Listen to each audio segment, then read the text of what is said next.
todos. Los mexicanos estamos regidos por el marco legal de la Constitución y la Suprema Corte de Justicia de la Nación, que por cierto la Suprema Corte de Justicia de la Nación ha tomado un papel fundamental durante todos estos últimos meses. Se encarga de defender a la Constitución, para entenderlo de esa manera, y para preservar el Estado de Derecho. Hoy, en esta mesa de análisis que te he platicado desde días anteriores, que tenemos el día de hoy aquí en el Heraldo Televisión, vamos a analizar si existe fíjate el concepto, activismo judicial, un activismo en este caso de la Suprema Corte de Justicia de la Nación, con el objetivo de imponer una agenda pro aborto desde la Suprema Corte. En ocasiones anteriores hemos platicado sobre este tema. Hoy vamos a profundizar si la Suprema Corte de Justicia de la Nación efectivamente tiene este objetivo o esta actividad antes y después, porque hay un antes y un después en cómo se está manejando la Suprema Corte de Justicia de la Nación. Para conversar sobre este asunto, hemos invitado aquí en el estudio a la licenciada Ingrid Tapia. Ella es abogada constitucionalista. Me da mucho gusto saludarla, bienvenida, gracias por estar aquí. Gracias. Y también se encuentra con nosotros Francisco Vázquez Gómez Bisoño. Él es doctor en Derecho y además goza también de otros cargos. Es investigador nacional del Sistema Nacional de Investigadores del CONACYT. Gracias por estar aquí. Muchas gracias, Jesús Martín. Bien, pues el concepto en sí mismo, como ciudadanos, pues nos sorprende, ¿no? Un activismo judicial por parte de la Suprema Corte de Justicia de la Nación. Yo quisiera que primero definiéramos qué es esto de activismo judicial para poderlo entender y de esta manera tratar de entender qué ha sucedido antes y ahora dentro de la Suprema Corte de Justicia de la Nación. Pues yo quiero preguntarle, por favor, en este momento a la licenciada Ingrid Tapia, ¿qué debemos entender por activismo judicial? ¿Te puedo cambiar la pregunta? A ver. Porque creo que lo que está muy de moda, sobre todo después de los temas estos de la Guardia Nacional y que sale el presidente de la República desde su palestra a atacar todas las mañanas a la Suprema Corte, acusándola de activismo judicial, etcétera. Yo creo que es más importante empezar por lo que no es el activismo judicial. ¿Qué no es el activismo judicial y qué sí es? Cuando la Suprema Corte lo que hace es interpretar el texto de la Constitución y fallar acorde a la Constitución de un país, salvo que el precepto de la Constitución vulnere los derechos humanos y fundamentales de forma grave, la Suprema Corte está cometiendo su función, que es el caso de la Guardia Nacional, ¿no? La Constitución te dice expresamente que la Guardia debe estar en un mando civil. Te lo dice la letra. Sí. Y dices, oye, ¿eso es activismo judicial? No. Es interpretación de la ley. No, porque lo dice la Constitución y lo dice además expresamente. Sí. En cambio nosotros, cuando hablamos en la academia o en el discurso político, en la retórica política de activismo judicial, estamos hablando de esta actitud que tiene la Suprema Corte, indebida, ¿no? Indebida en lo moral, indebida en lo público, indebida en lo técnico, de enervar una facultad que corresponde al Congreso, para darse leyes al Congreso Federal y a los Congresos estatales, al Poder Estatal, para darse leyes sobre pretexto de hacer una interpretación en abstracto. ¿No? Correcto. A ver, en el caso del aborto está peor el tema, ya te lo dirá Francisco, pero yo creo que es eso, enervar la capacidad constituyente, el poder soberano del pueblo para darse leyes y desde las sentencias ponerse a legislar. Licenciado Vázquez Gómez, ¿qué es lo que debemos entender entonces por este activismo judicial, específicamente en el tema del aborto? Claro, concretamente es esta posición desmesurada, ¿no? Porque al final del día creo que todo tribunal constitucional, como ya lo dijo Ingrid, se debe a la Constitución, debe de hablar por y la Constitución. Cuando lo hace, está jugando correctamente en el sano equilibrio de los poderes. Pero cuando va más allá, y es decir, se sale de su ámbito, como por ejemplo, en la definición de los contenidos y límites de los derechos humanos, que a todos nos interpela. La Corte normalmente lo que hace es acercarse a los casos concretos en el que están involucrados Juan y María, o solamente María o solamente Juan, y deducir derechos. ¿Qué derechos están siendo violados ahí? Entramos en un activismo cuando a lo mejor ni caso tengo, ¿no?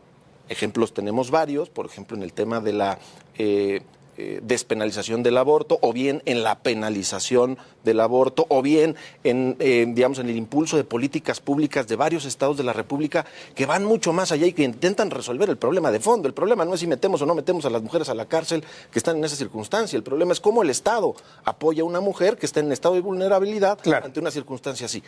El activismo judicial se presenta cuando el juez se sale del contexto del caso para intentar impulsar una ideología que va a favor o que va en contra de un tema que es polémico de suyo. Y ahí es donde a nosotros nos preocupa.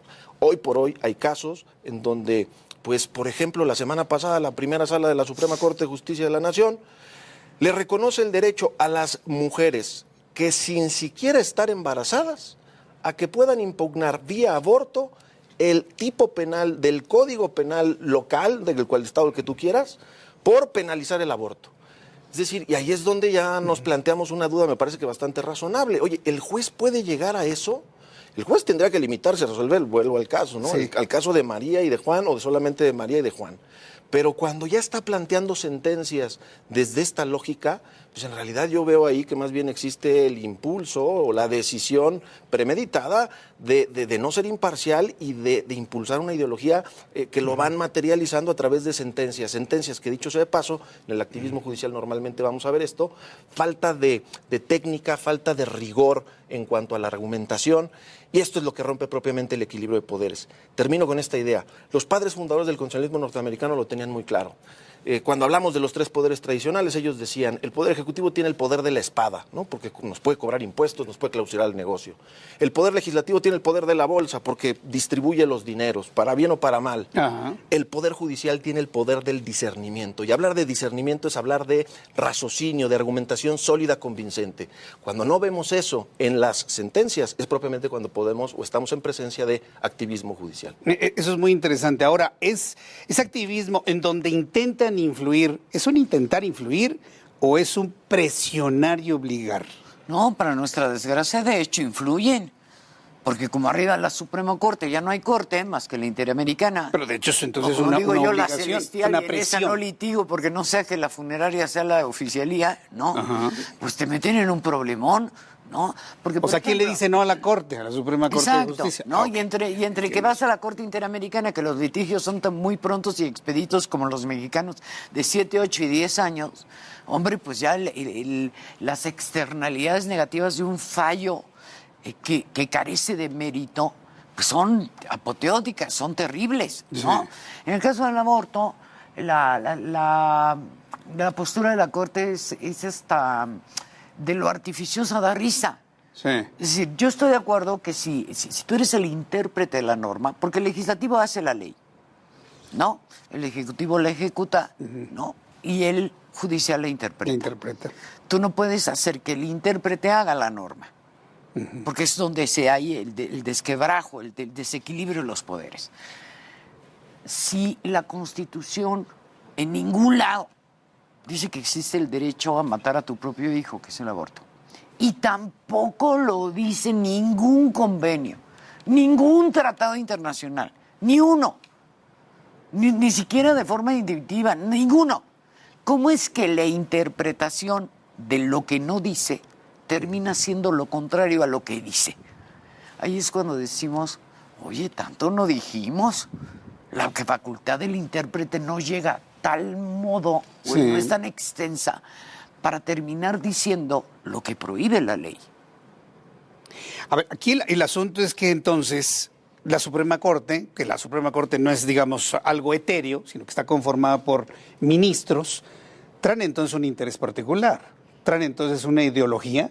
¿Cuál es el interés de la Suprema Corte de Justicia de la Nación de influir, presionar bajo este concepto que nos dice la licenciada Tapia en los congresos de los estados para entonces tratar de mover a que se aprueben estas leyes que despenalizan el aborto? ¿Cuál es el interés de la Suprema Corte? Bueno, no sé si sea el interés de ellos en lo particular. Lo que sí me queda claro, y creo que está perfectamente probado, es, digamos, todo el movimiento que hay detrás en torno al tema, ¿no? Y que no solamente es ideológico o entran por lo ideológico y con la bandera de los derechos humanos, pero en el fondo sabemos la cantidad de dinero que se mueve detrás del comercio del aborto. Es un concepto Entonces, importante. ahí hay un tema importante.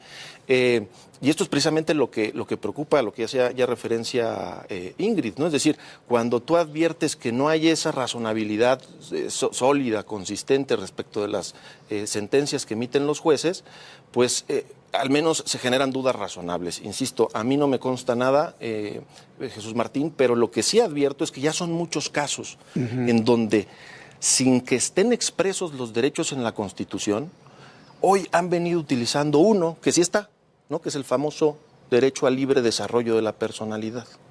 El problema no es el derecho en sí tal y como está parafraseado en la Constitución, porque tú y yo, Ingrid también, hoy por hoy lo está ejerciendo al elegir, por ejemplo, el ejercicio de una profesión y no de otra, ¿no? Cada quien tenemos nuestro proyecto de vida. El problema y la pregunta de fondo es, ¿hasta dónde alcanza? Oye, es lo mismo el proyecto de vida de un joven que pretende ser médico a uno que no está estudiando, ahora sí que no estudia, no trabaja y por lo tanto tiene derecho a recibir del erario público una pensión para efecto de seguir con su proyecto de vida. El derecho al libre desarrollo de la personalidad alcanza para mucho y es donde yo creo que los jueces tienen que... No, pero los aplican como la penicilina. Pues. Exacto, sirve para todo, ¿no? Sirve para todo. Cuando ya no tienes con qué justificar una barbaridad, échale eso. O sea, pero entonces estamos hablando de que no hay un titiritero. Es decir, es quedar bien con los grupos minoritarios. No, yo creo que yo sí creo en el tema de la agenda económica. Exacto. ¿No? Esa es una, de que hay ciertas actividades, la droga, el aborto, etcétera, que son negocios, la pornografía, son negocios. Son negocios. ¿no? Y son grandes ese es un concepto importantísimo, el dinero. Billonarios, no multimillonarios, billonarios a nivel global. Pero aparte, aunque no hubiese ese tufo, ese hedor de corrupción en quienes deciden hacer el activismo judicial cuando traen puesta una toga, pues a mí como ciudadano y a ti, y a él y a todos los que nos hacen favor de escuchar, nos da lo mismo si es por dinero o sin dinero. Porque a ti lo que te importa como ciudadano es que el juez se mantenga equidistante de las partes en el proceso. Si un ser humano no puede mantener la verticalidad de su imparcialidad sobre un tema, debe abstenerse, porque no sirve para juez. Yo lo que quiero como ciudadano al llegar a una corte es saber que ese juez, el que me va a sentenciar, el que va a recibir, es equidistante e imparcial. Y si eso no lo pueden hacer nuestros ministros en nuestra más alta corte, ¿no? Porque tienen su ideología, que yo respeto mucho, como Bora Milutinovic, yo respeto opinión de todo el mundo. ¿Quieres pensar lo que se te dé tu gana? Sí.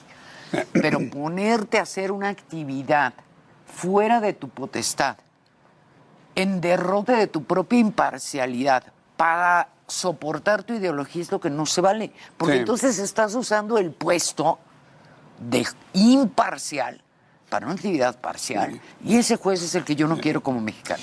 Hasta este momento hemos hecho un planteamiento y un señalamiento directo a un activismo en la Suprema Corte de Justicia de la Nación. Pero en este punto sí quisiera comentar algo. La Suprema Corte de Justicia de la Nación en los últimos meses ha estado en el centro de la noticia como un defensor garante de la Constitución, que ha contenido tanto al Poder Legislativo como al Poder Ejecutivo de este proceso de desmantelamiento del cual hemos hablado aquí en nuestro país. Aquí la pregunta es, ¿este activismo judicial de la Suprema Corte de Justicia de la Nación en el tema de aborto es anterior a la nueva realidad con Norma Piña o es actual? Es anterior, muy anterior. Es de la época de Olga Sánchez Cordero y José Ramón Cosío en la primera sala. Esto es muy importante saberlo, porque... Es muy anterior, pero además, no solo es anterior, es independiente, porque también la Corte, nuestra Corte, hace cosas muy buenas.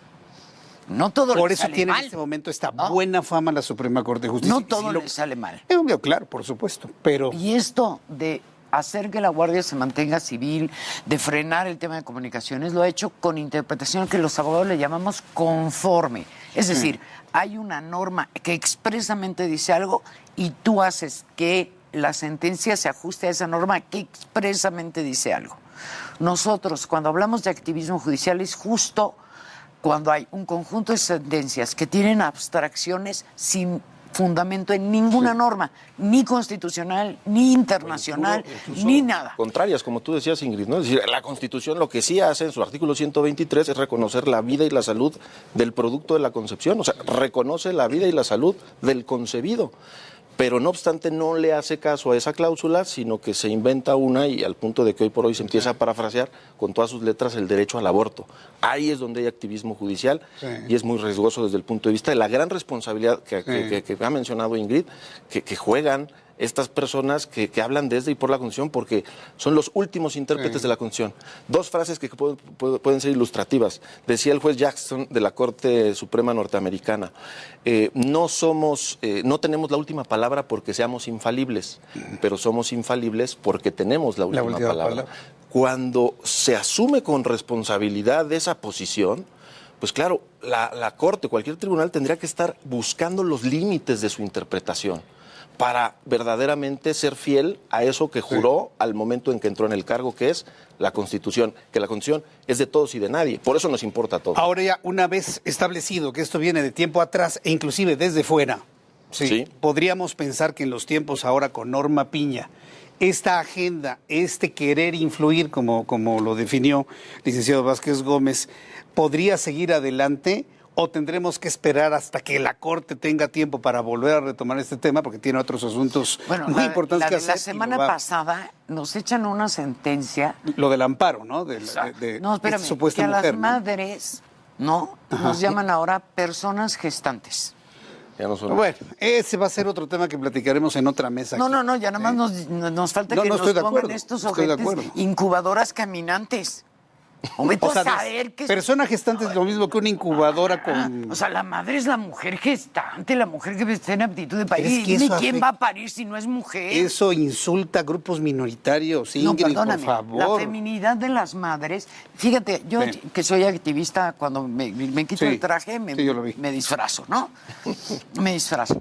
Y he hecho una lucha muy modesta, porque es lo que yo puedo hacer, ¿no? Desde mi modestia. 20 años por el reconocimiento y el respeto a la maternidad.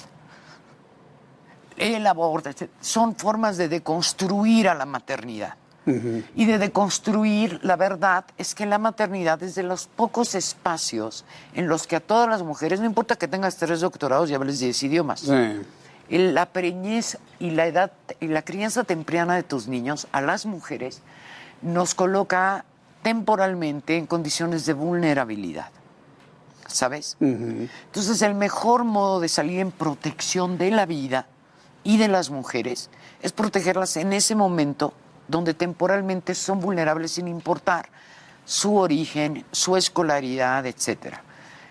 Esta intención gubernamental del Estado claudicante y nefasto de deconstruir y derrotar a la maternidad como un evento esencialmente femenino de las mujeres, de todas las mujeres, es una barbaridad. Y es una barbaridad porque lo que está proyectado o a lo que está dirigido es a claudicar en su deber de salir en protección de la mitad de la población que somos las mujeres, ¿no? Y de nuestros descendientes, que son todos los niños de México. Entonces, ese discurso, el solo hecho que use esas palabras la Suprema Corte es motivo de espanto, de gravedad, es una abominación. Las mujeres somos mujeres y las madres somos madres. Y pedimos ser tratadas con el respeto y la consideración que merecemos como seres humanos. No somos incubadoras andantes, no somos personas gestantes, no somos bultos encarnados, somos mujeres y somos madres. Y las mujeres que decidimos ser madres, debemos de saber que el Estado está ahí cumpliendo su obligación de salir a cargo, por lo menos de las que decidieron ser madres en condición de depauperación o precariedad. Licenciada Tapia, esta definición ha sido muy impactante, muy importante, me parece muy bien. Aquí el asunto es saber si los congresos, ahora que se sienten presionados por este activismo de la Suprema Corte de Justicia de la Nación, ¿pueden atender un llamado como este o están más preocupados en la apariencia, en la ideología, en la moda? ¿Qué es lo que van a hacer los congresos ahora con esto? Bueno, me parece que también ahí es un tema importante que destacar que nuestra Constitución establece un sistema federal en donde estos tópicos, dicho sea de paso, son ámbito de competencia de los estados de la República. Sí, claro. Ahora, no obstante, con esta apertura, con este activismo judicial, pues muy probablemente se empiecen a plantear amparos. Yo lo que diría es que los órganos legislativos en este sentido pues tienen que hacer su función de manera correcta, ponderando y legislando y tomando la mejor decisión, no por presión, sino atendiendo al deber ser, para que la norma siga protegiendo lo que tiene que proteger, como bien decía Ingrid, en un primer momento al concebido, en el momento inmediato después a la madre gestante, a la mujer que está embarazada. Y esto es lo que nosotros esperamos de nuestros órganos legislativos, que defiendan su ámbito de competencia, porque esto no se puede federalizar como si se pensara que la Suprema Corte de Justicia, que ese es el otro gran riesgo que se advirtía ya en el constitucionalismo norteamericano, ¿no? Es decir, oye, todos estamos por debajo de la Constitución, pero nosotros, ministros de la Corte, decimos qué dice la Constitución. Entonces, ahí es donde nos topamos, como ¿no? el Cristo de Salvador Dalí. ¿Sí has visto ese cuadro? Sí, que es una imagen de un Cristo. Lo acabo de ver, por cierto. De Salvador Dalí, sí. desde arriba, que es desde arriba, en la locura de Salvador Dalí, sentirse por encima de Dios. Claro. Entonces, así yo cuando veo ese cuadro, yo pienso en los señores ministros, ¿no? Que se ven la sienten por arriba de la Constitución, Constitución. Claro. y ellos vuelan por encima de la Constitución. No, perdóname, tú eres el garante. El No, intérprete eres el garante, y tu primer deber como ministro es el de contención. Yo conozco a alguien que está ya todavía más arriba de la Constitución. Ah, no, sí, yo también, pero también tiene otros datos él. Sí, por Y no es supuesto. juez. Digo, ahora, ¿qué van a hacer los congresos? ¿Van a sucumbir a esta presión? ¿Van a tener que legislar? Es que los congresos ya se defendieron, Jesús. Mira, Es cuando que, se bueno, todos no lo despenalizó han el hecho, aborto ¿no? en la Ciudad de México, uno de los razonamientos de verdad para el perro que dijo la Corte en el engrose era que la Constitución Política Federal no protegía el derecho a la vida. De manera textual, correcto. De manera No literal. protege el derecho a la Sí, vida. le pusieron la lupita del Word, la lupa, Sí. no la lupita. Ya tiene varios años. Era cuando precisamente Marcelo Ebrard era jefe de gobierno de la Ciudad de México. No la protege. Entonces, por primera vez en la historia de México, qué orgullosa me sentí de ser mexicana yo en esos años. Fíjate, Sí. cuando vieron esa sentencia en los estados, se enojaron y durante los 16 años siguientes, señores, 22 estados de la República cambiaron su constitución porque es su forma de decirle a la Suprema Corte de, no está la vida protegida en la Constitución Federal de forma expresa. Pues, ¿qué crees? Aquí sí. Y si quieres tú derrotar la vida en mi entidad, vas a tener que primero modificar mi Constitución. Como a los grupos abortistas no les alcanzó para hacer eso, porque tú para modificar una Constitución local tienes que tener, salvo en Oaxaca, que fue donde sí lo hicieron, y en Sinaloa, que pobres, ahí ¿cómo se les da lo malo ahí? Sí. ¿No? Bueno, salvo en Oaxaca y en Sinaloa, en todos los estados, si tú quieres modificar la Constitución local, tienes que tener 2/3 partes de tu Congreso y la mitad más uno de tus presidentes municipales, de tus municipios, pues, ¿no? Tus cabildos. Pues obviamente todas las personas que son detractoras de la vida intrauterina, pues no les alcanzaba el argumento para convencer a 2/3 partes, y por eso durante 16 años se mantuvo protegida la vida, gracias al valor de los congresos de los estados, que le plantaron cara a la Corte y le dijeron, ¿la quieres expresa? Pues aquí en mi estado se protege la vida, expresamente desde la concepción y hasta su muerte natural. Porque al rato me vas a salir con que hay que matar al doliente y no el dolor, ¿no? Con la eutanasia. ¿No? Entonces, hay que darles mérito a los estados y de que son empáticos con esta idea que yo sí comparto fielmente, de que tenemos como seres humanos el deber de oponernos a cualquier forma de exterminio humana. Oponernos a cualquier forma de exterminio humano. Cualquiera. No me importa si es por raza, por desarrollo, por estado gestacional, por género, por religión. Las personas que somos liberales nos oponemos a cualquier forma de exterminio humano. Ahora, en esa idea, ¿podemos confiar en nuestra actual Suprema Corte de Justicia de la Nación, licenciado? Pues me parece que ha tenido hoy por hoy la integración de la Corte, tiene una mayoría pues más pro-choice, más en esta lógica de reconocer libertades, pero con este entendimiento poco claro de qué es la libertad, dónde llega la mía, dónde empieza la tuya. Y entonces sí advierto ahí un riesgo, porque también es cierto, no se ha meditado Sí. Mucho se ha criticado el método de selección de los ministros, pero no se ha meditado. Creo que a quién hemos llevado a la Corte en las últimas ocasiones. Normalmente en una democracia sana se intentan generar estos equilibrios precisamente como para que el tribunal como órgano se pueda mantener con una imparcialidad ante este tipo de temas que nos convocan a todos. Entonces, yo sinceramente respecto a los ministros actuales advierto una mayoría que tiende a resolver de manera atendiendo el activismo judicial este tipo de temas. Eso es propiamente lo que nos preocupa y lo que nos lleva a comentarlo en esta mesa. Y pues más bien estaría pensando en que los que no, que todavía hay algunos, ¿no?, que no están de acuerdo con esta postura, pues que sigan haciendo la contención, ¿no?, que sigan exhibiendo la falta de argumentos, que sigan exhibiendo la debilidad de los mismos al momento de resolver este tipo de temas. Sí creo que la Suprema Corte de Justicia pues juega un papel fundamental, sobre todo cuando estamos ante casos como estos, ¿no?, que están interpretando, dándole contenido, alcance y límite a los derechos humanos. Y si no lo hacen bien, pues propiamente la libertad empieza a entenderse como esta autarquía o esta posibilidad de imponerle mi voluntad a todos. Y eso es de una u otra manera volver a la ley de la selva, ¿no?, a la ley del más fuerte, porque es que pregunto esto porque efectivamente hemos sido testigos de cómo ha trabajado la Suprema Corte de Justicia de la Nación, ahora con Norma Piña, defendiendo la constitucionalidad, rechazando la inconstitucionalidad de algunas cosas. Y para muchas personas, no es lo mismo tirar a la basura el plan B de la reforma electoral, no es lo mismo, que afortunadamente sucedió, que plantear la defensa de la vida. Es completamente distinto. ¿Qué tendríamos que esperar? Y a manera de conclusiones, para poder descender en nuestro tema, ¿qué debemos esperar en los siguientes meses o años en la Suprema Corte de Justicia de la Nación en este tema de la vida? Mira, yo creo que todos tenemos un deber de vigilancia de nuestros poderes del Estado. Los abogados o los operadores jurídicos, los miembros del foro, los académicos, los ciudadanos, las amas de casa. Suelen salir mejor las cosas en cualquier sistema federal cuando la población está al tanto de lo que hacen sus tres poderes, su ejecutivo, su legislativo y su judicial. Hoy que tenemos la fortuna de medios de muy alta especialidad como el tuyo, que entienden estos temas, que tenemos una sociedad mayormente activa, yo la verdad es que no me confiaría de ninguno de nuestros gobernantes. ¿De ninguno? Nosotros acometemos nuestro deber de ser vigilantes de la actuación, por lo menos para imponerles el costo reputacional de su indebido obrar.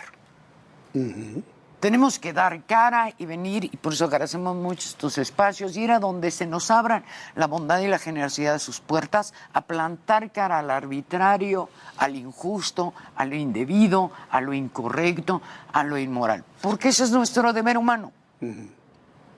Deberes humanos, ya casi no se habla de los deberes humanos. Ese es nuestro deber humano. Tapia. Tirar esquina. Es una antigüedad en algunos. Hay que tirar esquina, tirar paro. ¿Cómo más se dice? No sé cómo se diga. Pero en mi colonia se llama tirar esquina. Sí. Tú tienes que estar buzo de qué hace tu diputado, tu senador, tu presidente y tu ministro, porque en un descuido hacen lo que quieren. Pueden hacer o lo que les todo. Dicen. Pueden hacer de todo. Francisco Vázquez Gómez Bisoño, una conclusión hasta este momento, vigilantes, ¿no?, del actuar de ministros y de todas entidades. No es que sea una sospecha a priori o digamos una desconfianza en abstracto, sino más bien es lo que se conoce en todo sistema democrático, que es el control social, ¿no? Es decir, tenemos que estar vigilantes de lo que hagan nuestras autoridades, entre ellos los jueces, cómo resuelven. Podemos o no estar de acuerdo en lo que resuelvan, pero al menos sí tendríamos que encontrar argumentación sólida, convincente, que apoye esas resoluciones.